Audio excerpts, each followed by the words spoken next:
안녕하세요, 여러분. 오늘은 MLB에서 일본 선수 요시다의 특별한 상황과 여러 메이저리그 소식을 전해드리겠습니다. 요시다가 마이너리그에서 시즌을 시작하게 된 이유와 그의 타격 스타일에 대한 심층 분석, 그리고 리그의 최신 소식까지 함께 알아보겠습니다. 요시다가 마이너에서 시즌을 시작합니다. 코라 감독은 요시다가 캠프지에 남아있다가 마이너 시즌이 시작하면 트리플 A팀이 있는 우스터로 이동한다고 했습니다. 요시다의 마이너 시작은 김혜성과는 상황이 다릅니다. 요시다는 마이너 옵션이 있긴 하지만 거부권이 있기 때문에 부상자 명단에 오른 채로 마이너에서 재활하는 방식이 됩니다. 마이너 재활은 야수의 경우 최대 20일이기 때문에 그 전에 올라와야 하고, 마이너에 더 있게 하려면 요시다가 거부권을 풀어야 합니다. 요시다가 마이너에서 시작하는 건 상황이 묘하게 꼬였기 때문입니다. 브래그먼은 영입한 보스턴이 데버스의 반발에도 지명 타자로 보내는데 성공했습니다. 지난해 요시다는 외야수로 1이닝밖에 소화하지 않은 풀타임 지명 타자였는데 데버스에게 자리를 내줘야 합니다. 따라서 올해는 좌익수가 되어야 하는데, 지난 겨울에 던지는 오른쪽 어깨 관절 수술을 받으면서 타격에는 문제가 없지만 아직 100% 송구를 할 수 없는 상황입니다. 이에 보스턴은 요시다가 송구를 할 수 있을 때까지 마이너에 두겠다는 입장입니다. 송구 문제 때문이긴 하지만 일본을 대표하는 타자가 마이너에서 시즌을 시작하는 점은 충격일 수밖에 없습니다. 돌아와도 상황은 좋지 않습니다. 지난해 중견수로 +5, 유격수로 -7을 기록한 라파엘이 중견수로 고정되면서 중견수와 좌익수로 수비가 뛰어났던 제런 듀란이 좌익수로 옮기고, 우익수는 윌리 아브레우가 메인으로 시작하지만 전체 2위 유망주인 로만 앤서니가 차지하게 될 자리입니다. 브레슬로 단장이 되자마자 전임 단장의 승부수였던 요시다를 자신의 미래 계획에서 지운 느낌입니다. 보스턴은 지난 겨울에도 요시다를 팔기 위해 노력했지만 지명 타자인데 파워가 부족하고 연봉이 높은 요시다는 데려가는 팀이 나타나지 않았습니다. 요시다는 올해부터 3년 동안 $1,860만 연봉을 받습니다. MLB.com의 요시다는 일본의 후안 소토와 같습니다.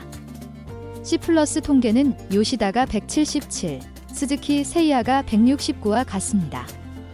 특히 요시다는 일본에서 4.21볼넷 대 삼진 비율 13삼진당 1.4볼넷이라는 충격적인 모습을 보였습니다. 하지만 메이저 리그에서는 13삼진당 0.46볼넷으로 리그 평균과 큰 차이가 아닙니다. 스즈키 역시 0. 41로 일본 기록에 반토막이 됐지만 요시다만큼의 폭락은 아닙니다. 요시다는 스즈키 같은 파워가 없기 때문에 볼넷 승부를 봐야 했지만 출루율 343은 일본에서 421에 비해 크게 실망스럽습니다. 지금 와서 보면 요시다와 스즈키는 타격 성적만 놓고 봤을 때 일본에서는 요시다가 우위였던 스윙을 가지고 메이저 리그 도전을 시작했습니다. 스즈키가 트라우트를 목표로 일본에서는 흔치 않은 어퍼컷 스윙을 만들어 현재 트라우트 못지않게 잘 퍼올리고 있는 반면, 요시다는 하퍼가 우상이라고 했지만 짧고 플랫한 전형적인 일본 타자의 스윙이 있습니다. 넷의 스윙을 비교해보면 배트 스피드는 하퍼 74마일, 스즈키 73마일, 트라우트 73마일, 요시다 71마일이고 발사 각도는 트라우트 18.6도, 스즈키 12.7도, 하퍼 12.3도, 요시다 6.7도입니다. 얼마 전 MLB.com은 오타니 특집 기사에서 오타니의 히팅 포인트가 왜 특별한지를 제대로 보여주었습니다. 보통 파워가 뛰어난 타자는 히팅 포인트가 앞에 형성되어 있고, 그렇지 못한 타자는 몸에 붙여놓고 치기 때문에 반대편으로 타구가 많이 나갑니다. 그런데 오타니는 큰 배트 스피드 상위 선수 중 압도적으로 공을 뒤에다 놓고 칩니다. 배트 스피드가 75마일 이상인 25명 중 가장 앞에서 치는 타자는 홈플레이트 앞선에서 9.4인치 앞에 있는 알바레스, 그 다음은 8.6인치인 슈와버입니다. 스윙 스피드가 빠른 대부분의 타자들이 공이 홈플레이트에 도달하기 전에 공을 맞히는 반면, 소토는 홈플레이트 앞선에서 1.1인치 앞, 저지는 1.2인치 뒤에서 치기 때문에 최대한 몸에 붙여놓고 치고 있습니다.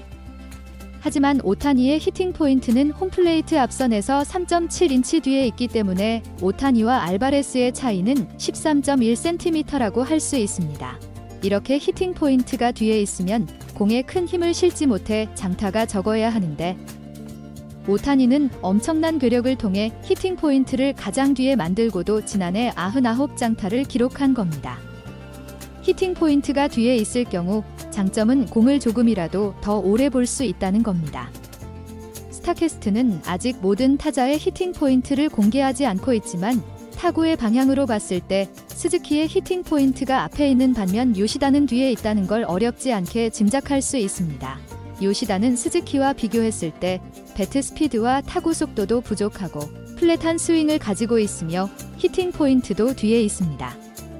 무엇보다도 일본에서의 눈 야구가 되지 않고 있습니다. 하이메 바리아는 마지막 11경기 등판에서 두근거림 증상을 경험하고 마운드를 내려갔습니다.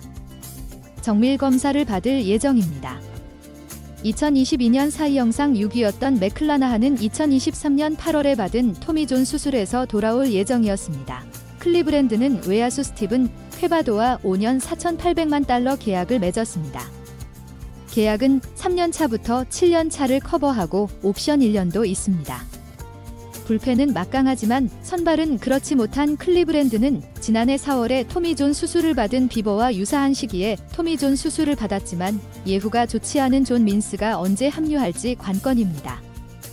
클리브랜드는 타일러 프리먼을 주고 콜로라도에서 놀런 존스를 받아왔습니다. 어깨가 강력한 존스는 재작년 OPS 935를 기록하고 신인왕 3위에 올랐지만 작년엔 끔찍한 부진이 있었습니다. 클리브랜드는 2016년 2라운드에서 뽑았지만 콜로라도로 보냈던 존스를 다시 데려오게 됐습니다. 콜로라도는 에스트라다의 부상으로 급하게 유격수가 필요했습니다. 자이언츠는 카일 해리슨과 킹너리를 트리플 A로 내렸습니다. 이로써 선발 경쟁은 랜던 루프와 하이든 버드송으로 좁혀졌습니다. 해리슨은 캠프 초반의 장염으로 6kg 가까이 체중이 감소하면서 꼬이게 됐습니다. 자이언츠는 팀의 파워를 공급해줄 제랄드 엔카나시온이 다이빙 캐치를 하다 왼손 골절상을 당했습니다. 저지는 드디어 시범 경기 첫 홈런이 터졌습니다. 저지는 지난해에도 10번 경기에 부진했고 4월 말부터 살아나기 시작했는데 올해는 10번 경기에서 작년보다 더 부진했습니다. 화이트삭스의 유망주인 드로소프는 토미존 수술을 받습니다. 원래 양키스의 유망주였지만 소토 트레이드 때 샌디에이고로 갔다가 다시 화이트삭스로 건너온 소프는 지난해 고관절 부상을 당했고 뼈돌기를 제거하는 팔꿈치 수술을 받았지만 토미존 수술을 받아 결장이 더 길어지게 됐습니다. 전체 5위 유망주인 잭슨 조브는 선발 자리를 확보했습니다. 디트로이트는 다저스와 개막 3연전에 스쿠발, 플레어티, 리즈, 올슨이 등판합니다. 오늘 MLB 소식은 여기까지입니다.